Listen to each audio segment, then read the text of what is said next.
ओम नमो भगवते वासुदेवाय. श्रीमद भागवत महापुराण कथा ज्ञान यज्ञ. काल आपण ऐकलं की विदेहराज नेहमी विचारतात, आपलं मन ज्यांच्या ताब्यात नाही त्यांना तरण्यास कठीण अशी भगवंतांची माया स्थूल बुद्धी लोक सहजपणे कशी पार करू शकतील ते मला समजावून सांगा. तेव्हा नवयोगेश्वर प्रबुद्ध सांगतात, प्रबुद्ध याचा अर्थ जो मायारूपी निद्रेतून जागा झालेला आहे तो प्रबुद्ध. माया तरून जायला भगवंतांची भक्ती हेच उत्तम साधन आहे. भक्ती असेल तिथं तृप्ती, मुक्ती आणि भगवंतांची प्राप्ती हे नित्य असतात. हरिभजनानंच मायेची निवृत्ती होते. सर्व प्राण्यांमध्ये भगवत भावना ठेवणं म्हणजेच अभेद भक्ती हाच माया ओलांडण्याचा, माया तरून जाण्याचा मुख्य उपाय आहे. जिथं हरिनामाचा गजर असेल तिथं भेदबुद्धी आणि मायेला थाराच मिळत नाही.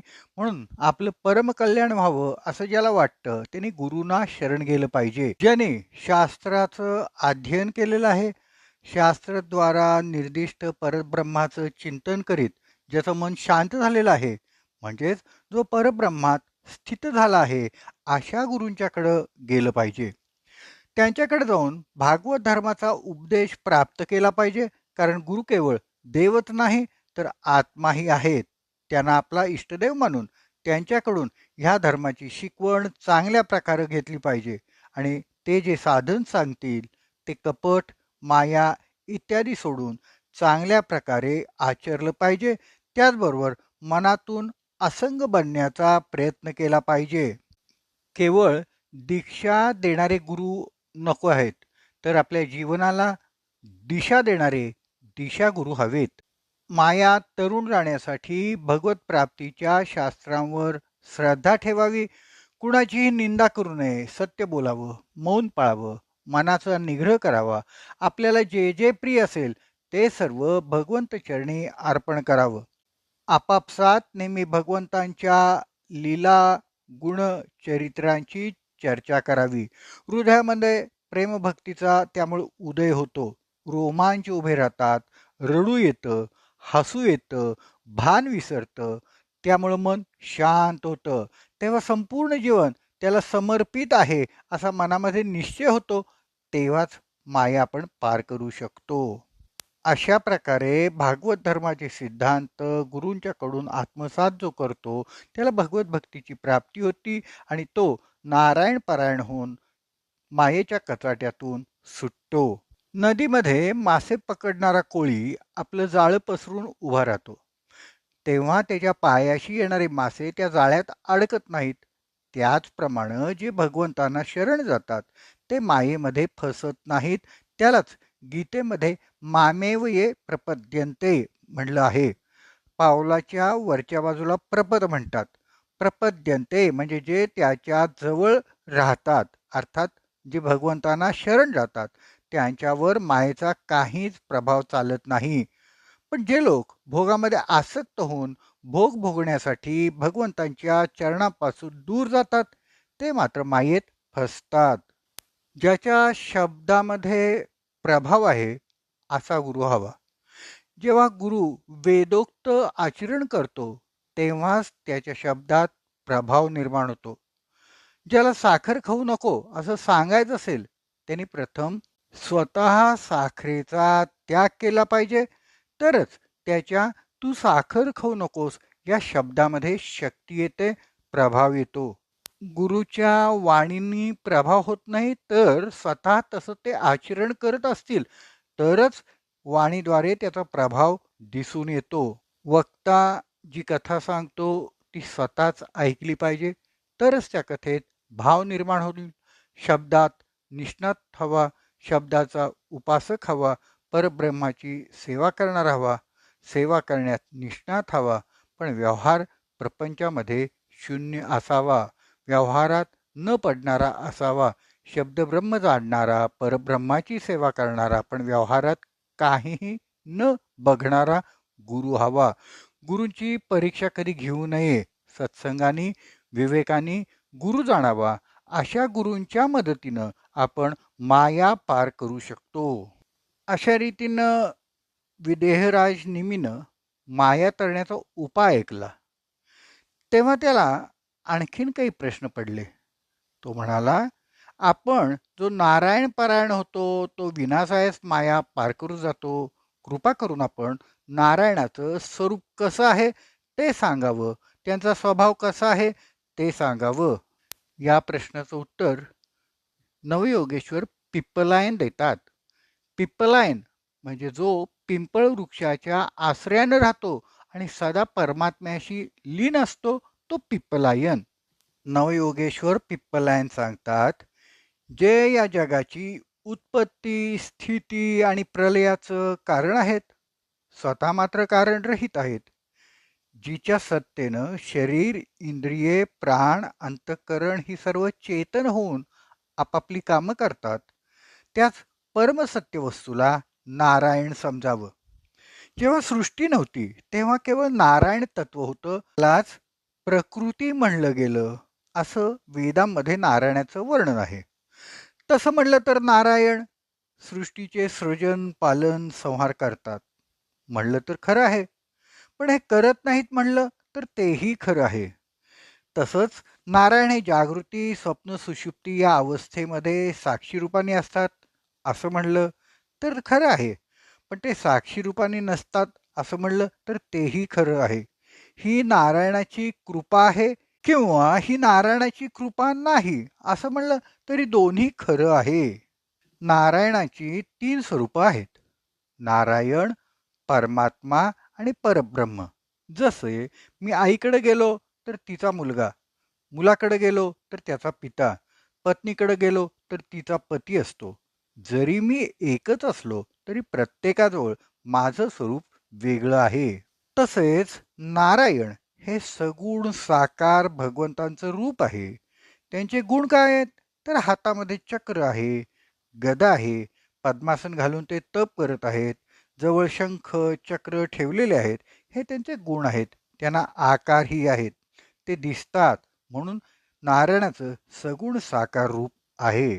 परमात्मा सगुण निराकार आहे. त्यांचे गुण रसाळ आहेत, मधुर आहेत, पण ते दिसत नाहीत कारण आकार नाही.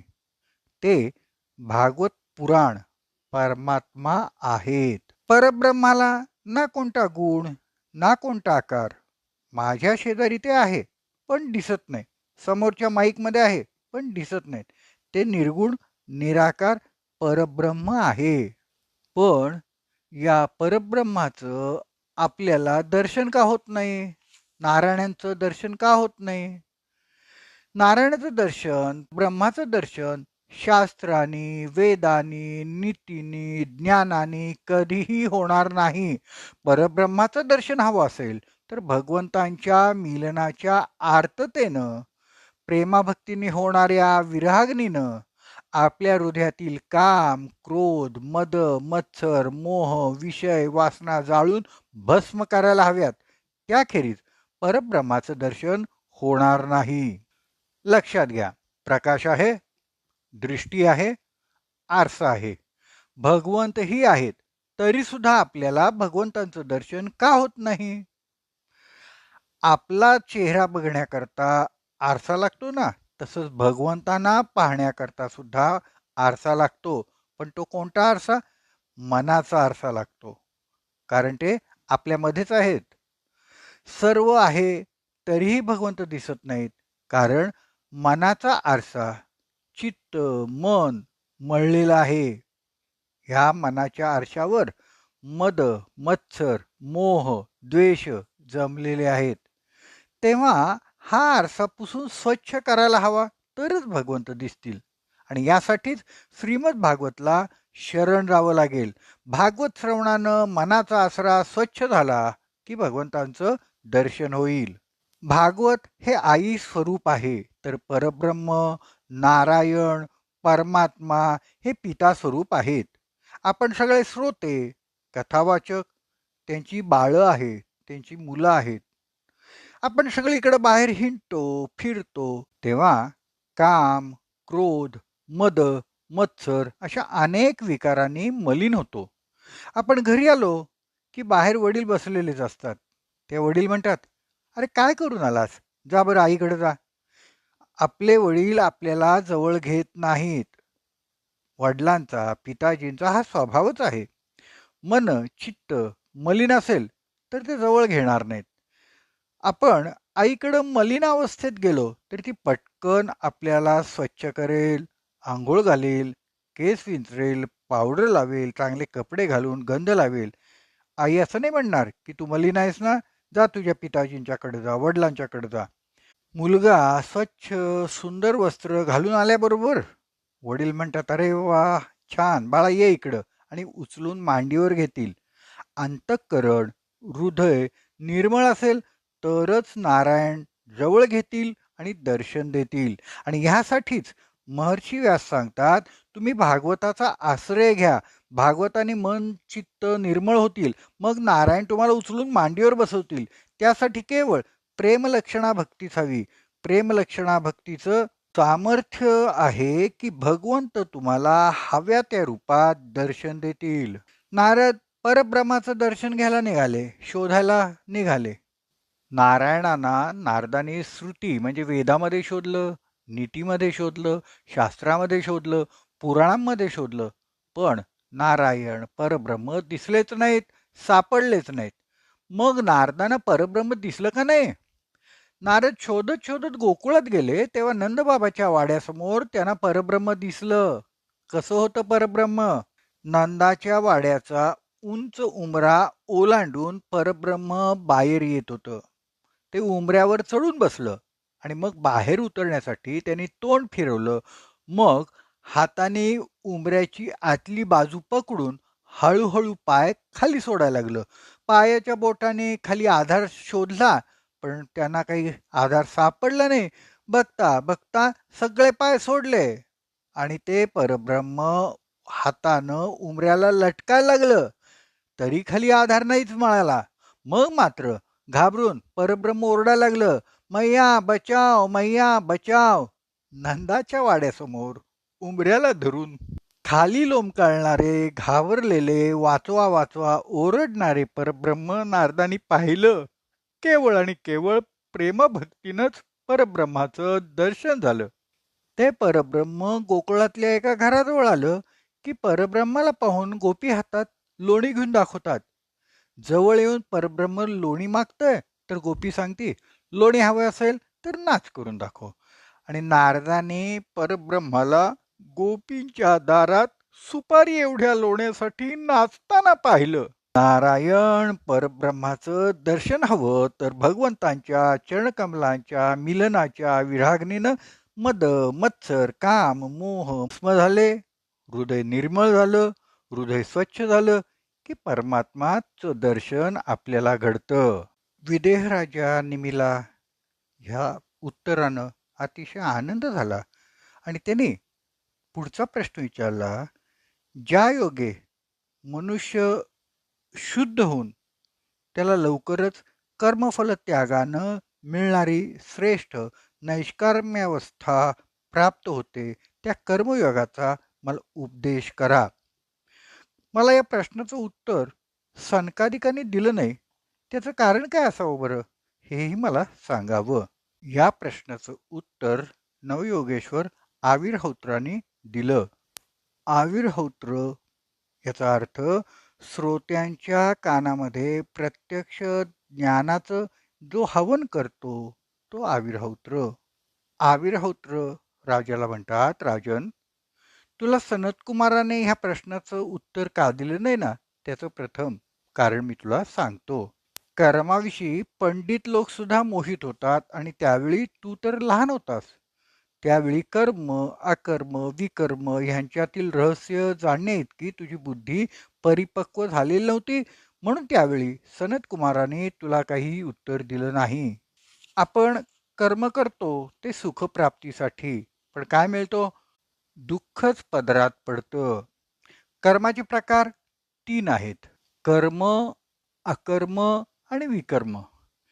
जे कर्म वेदोक्त कर्म आहे, जे पूर्ण समाजासाठी कल्याणकारी असतं, ते कर्म शास्त्र विहित असतं. कर्मबंधनातून मुक्त होण्यासाठी हेच कर्म करायला सांगतात. वेदांच्या द्वारा हे कर्म जाणलं जातं. वेद परोक्षवादी आहेत. जशी आई परोक्षवादी असते. बाळाला कडू औषध देताना बाळ नको नको म्हणत असतं. मग आई त्याला सांगते, हे औषध घेतल्यावर तुला मी पेढा देईन. बाळ औषध घेतं आणि नंतर पेढा खातं. असंच काम वेद करतात. वेदोक्त कर्मानं आपल्या आतील रोग नष्ट होतातच, पण पूर्वजन्मीचे पाप सुद्धा नष्ट होते. गोपाळ कृष्ण भगवान की जय. उद्या पुन्हा ऐकूया श्रीमद भागवत महापुराण कथा ज्ञान